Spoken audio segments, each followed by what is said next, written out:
kendaraan atau mobil roda 4. Ya.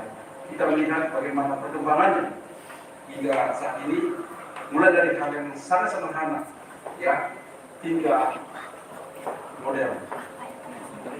Juga misalkan kalau kita lihat masih dunia transportasi kereta api misalnya, bagaimana kereta api dari yang kuno sampai modern, dan sekarang kita sudah bisa menikmati di Indonesia dengan adanya kereta api yang cepat, ya, yang tenaganya tentunya kita bisa lihat bukan lagi sekedar bio solar ataupun fuel ataupun fosil.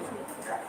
Nah juga misalnya kalau kita lihat bagaimana pesawat terbang misalkan, mulai dari yang sederhana, ya, sampai dengan yang kita lihat sekarang canggih, ya. Dan juga misalkan kalau kita lihat di sana terpampang di sana adalah misalkan telepon misalkan, ya.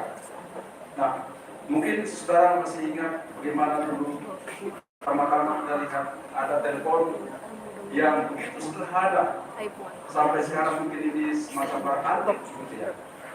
Lalu kita juga mengenal telepon di mana dia kita angkanya sampai kepada angka yang tidak ditekan, dan sekarang kita lihat bagaimana tentunya alat-alat komunikasi.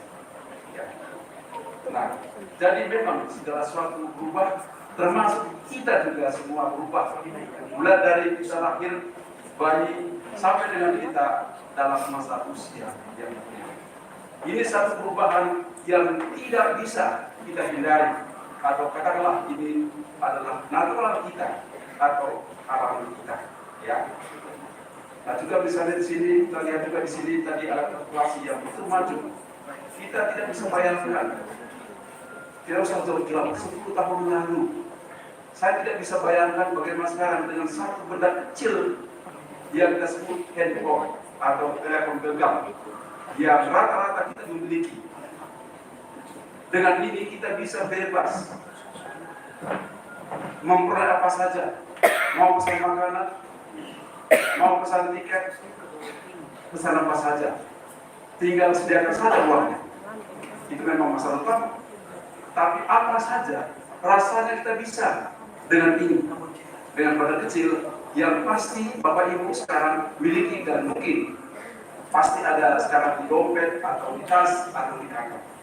Nah begitulah zaman, begitulah era yang tersebut sekarang barangkali sebagai era 4.0. Ya, segala sesuatunya berjalan dengan begitu cepat tanpa disangka-sangka. Dulu ketika saya masih SMA, barangkali Bapak Ibu yang seusia dengan saya, atau mungkin lebih dari saya, atau mungkin lebih muda dari saya. Saya dulu ada kakak saya dulu di Medan, itu suka menggunakan majalah detektif romantika. Nah di sana ada satu kisah yang saya ikuti, itu sudah kisah ilmiah, di mana di sana judul ada kelas menceritakan tentang seseorang yang dikatakan begitu luar biasa dia, apapun bisa dilakukan dalam hal informasi.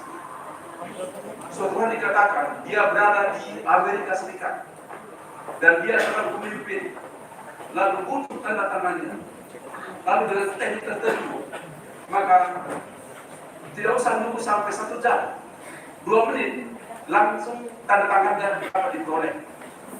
Dan ketika itu adalah sebuah fiksi, sebuah hayalan barangkali, halusinasi.